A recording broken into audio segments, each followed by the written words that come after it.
దయాకర్ గారు ఫస్ట్ ప్రధానమంత్రి గురించి మాట్లాడండి. ప్రధానమంత్రి గారి స్పీచ్ హైలైట్స్ అన్నీ మన ప్రకాష్ రెడ్డి గారు చెప్పారు కదా, మీ మీ అభిప్రాయం ఏమిటి? ఓవరాల్గా ఆ ప్రసంగం ఆత్మవిశ్వాసాన్ని నింపిందా? యా, గుడ్ మార్నింగ్ నమస్కారం. కొమ్మినేని గారు, నమస్కారం. ప్రకాష్ రెడ్డి గారికి, రాకేష్ గారికి గుడ్ మార్నింగ్. అయితే ఈ సందర్భంలో ప్రధానమంత్రి ప్రసంగం మీద ఏమంటాను, వైరుధ్యాలు అక్కర్లేదనేది నా అభిప్రాయం. ఎందుకంటే జాతి అంతా ఏకమై ఉండాల్సిన సందర్భం. తర్వాత దాంట్లో విమర్శలకు అంతర్గత వైరుధ్యాలను మనం తోడు చేస్తే ఏమైందంటే ఒక రకమైన ఏమంటాము, అంతరాలు ఉన్నట్టుగా సమాజానికి పోయే అవకాశం ఉంటుంది. కాబట్టి మనం సంపూర్ణంగా ప్రధానమంత్రికి మద్దతు ఇవ్వాల్సిందే. ప్రశ్నించే దగ్గర ప్రశ్నిద్దాం డెఫినెట్గా, ఎందుకంటే కొన్ని డౌట్స్ ఇంతకు ముందు కాలర్స్ అడిగినట్టు అన్నీ ఉంటాయి. కానీ ఇప్పటికీ ఆపరేషన్ సింధూర్ సక్సెస్ అవ్వడం అనేది మనం అందరం కూడా ఒక రకంగా ఆహ్వానించదగ్గ పరిణామంగా చూడాల్సిన సందర్భం ఉంది. మిగతా అంశాలు రాజకీయాలతో ముడిపడి ఉంటాయి, వాటిని మనం ఇప్పుడు చర్చించే సందర్భం కాదంటారు. ఒక మాట మాత్రం మనం చర్చించుకోవాలి. ద్వైపాక్షిక చర్చలకు మాత్రమే భారతదేశం ముందుకు రావాలి.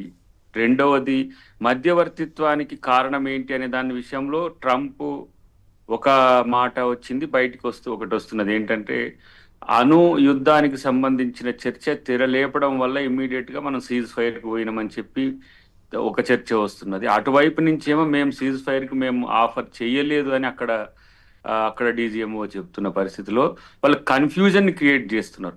సో పాక్ ఆక్యుపైడ్ కాశ్మీర్ తీసుకుంటామా, లేకపోతే అసలు పాకిస్తాన్కి సంబంధించి బలూచీల అంశం ఏంది, ఇవన్నీ కూడా విస్తృత చర్చ దేశవ్యాప్తంగా జరుగుతున్నప్పటికీ కూడా ఒకసారి మళ్ళీ ఇందిరాగాంధీ గుర్తు వచ్చిన రోజులు మాత్రం మనం ఆలోచించుకోవాలి.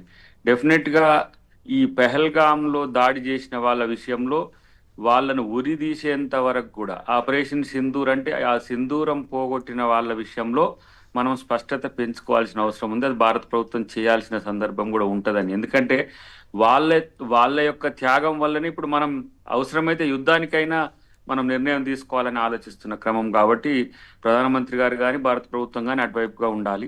ప్రతిపక్షాలుగా కూడా, రాజకీయ పక్షాలుగా కూడా దేశవ్యాప్తంగా ఒకే మాట దగ్గరికి రావడం అనేది ఇప్పుడు జరుగుతున్న పరిణామం. అన్నిటికంటే ముఖ్యంగా ఈసారి చూస్తున్న వాటిలలో పాకిస్తాన్ తీసుకుంటే పోలా అనే స్థితి మాత్రం వస్తున్నది. ఎందుకు అని అంటే పాక్ ఆక్యుపైడ్ కాశ్మీర్ను తీసుకోవాలనే ఒక అభిప్రాయం సర్వత్రా వస్తున్న పరిస్థితుల్లో ఎందుకు మనం తాత్సారం చేస్తున్నాం అనే దాని దగ్గర అంతర్జాతీయ ఒడంబడికలు ఇవన్నీ కూడా చర్చకు వస్తున్నాయి. తర్వాత ప్రతి ఈ దాడి వెనుక చైనా పరికరాలు ఉండడం అనేది ఒక ఆందోళనకరమైన అంశం. ఎందుకు చైనా సపోర్ట్ చేస్తుంది అనే విషయంలో మనం ఆ దౌత్యం లేదంటే ఆ అంశాలు మనం పక్కన పెడితే వాస్తవాలను దూరం పెట్టినట్టు లెక్క. పాకిస్తాన్కి ఆ స్థాయి ఉందా? ఒకరోజు బ్రిటిష్ సహకరిస్తే, ఒకరోజు అమెరికా సహకరిస్తే, ఒకరోజు చైనా సహకరిస్తే అనే విధంగా అది మత ప్రేరిత ఉగ్రవాద దాడులైనప్పటికీ కూడా ఇతర మతాల డెమోక్రసీలు ఉన్నాయి. ఇప్పుడు ఇస్లామిక్ డెమోక్రసీ పాకిస్తాన్ అయితే, క్రిస్టియన్ డెమోక్రసీ అమెరికా, చైనాది కమ్యూనిస్ట్ డెమోక్రసీ. ఎవరైనా మనకు వ్యతిరేకంగా చేస్తున్నారు. ఎందుకని? ఇది కేవలం పాకిస్తాన్ మతంతో కూడిన మనం ఉగ్రవాదమే అనుకుందామా?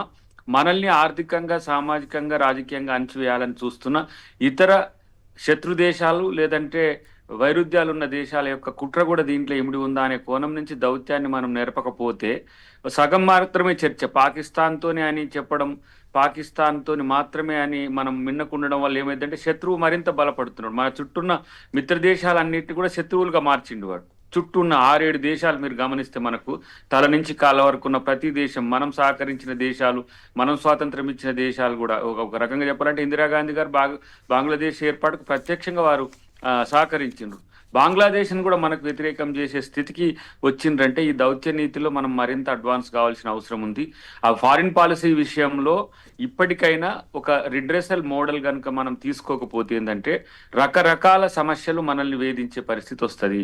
ఎందుకంటే ఇప్పుడు ఆర్థికంగా అగ్రగామి వైపు దూసుకెళ్తున్న భారతదేశం మీద ఆర్థిక అంశాలు కూడా ముడిపడి ఉన్నాయి. మొన్నటికి మొన్న ఐఎంఎఫ్ మనం రిక్వెస్ట్ చేసినప్పటికి కూడా యుద్ధం సమయంలో వాళ్ళు 8,100 కోట్ల రూపాయలు రిలీజ్ చేసిన పరిస్థితి అంటే అక్కడ ఉన్న సామాజిక పరిస్థితులు. కానీ వాళ్ళు చెప్తున్నది ఏంటిది, మేము ఒక మానవీయ కోణం నుంచి వాటిని రిలీజ్ చేయాల్సిన పరిస్థితి వచ్చింది. వాళ్ళు చేస్తున్నది ఏంటంటే వాటిని యుద్ధ సామాగ్రికో ఇతరత్ర కొనుగోలుకో చేస్తున్న పరిస్థితిని మనం గమనించాల్సిన అవసరం ఉంది. కానీ ఈ సందర్భంలో భారతీయులమంతా ఏకమై భారత ప్రభుత్వానికి మద్దతుగా ఉంటూనే భారత రాజకీయ పక్షాలన్నీ ఒకే ఆలోచనతో ముందుకు పోవాలంటే అది బీజేపీ ప్రభుత్వం యొక్క ఆలోచన ధోరణితో కూడా ముడిపడి ఉంటుంది.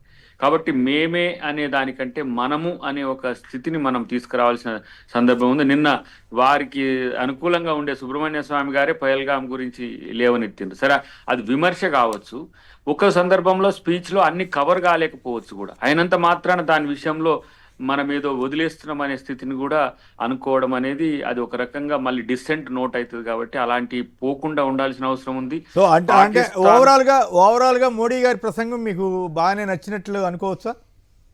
కాంగ్రెస్ పార్టీ దాన్ని నచ్చినట్టు అనే దానికంటే నచ్చాలి. ఇప్పుడు డిసెంట్ అనేది ఏమవుతుందంటే మీకు అంటే మాకేం తెలుసు, మాకు తెలియదు కదా. మరి మీ కాంగ్రెస్ పార్టీయే ఇక్కడ జాతీయ స్థాయిలో ప్రశ్నించింది. ఏది మూడో దేశం జోక్యం నిజమేనా? అదే జరిగితే ఒప్పందాన్ని ఉల్లంఘించినట్లే. అమెరికా మధ్యవర్తిత్వంపై కేంద్రం వివరణ ఇవ్వాలి, మోడీ సర్కార్ను డిమాండ్ చేసిన కాంగ్రెస్ అంటూ ఇచ్చింది. మీ మిత్రపక్షం అయితే మీ మిత్రపక్షం శివసేన ఇంకొంచెం అడుగు ముందుకేసి ఆ పదం వాడటం నాకు ఇష్టం లేదు, చాలా పరుష పదాలు కూడా వాడింది మోడీ సర్కార్ మీద. మరి మీరేమో కొంచెం డిఫరెంట్ గా మాట్లాడుతున్నారు. మీ అభిప్రాయాలు నేను గౌరవిస్తున్నాను, చక్కగా మాట్లాడారు. కానీ బట్ మీ అభిప్రాయానికి పార్టీ అభిప్రాయానికి ఏమైనా తేడా ఉందా?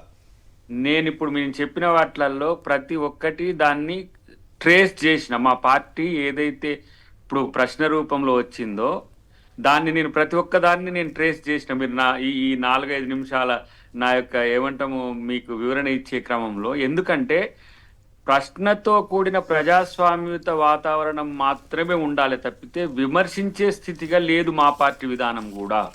ఇప్పుడు పార్లమెంట్ మీరు ఏర్పాటు చేయమని చెప్పి అడిగినాము,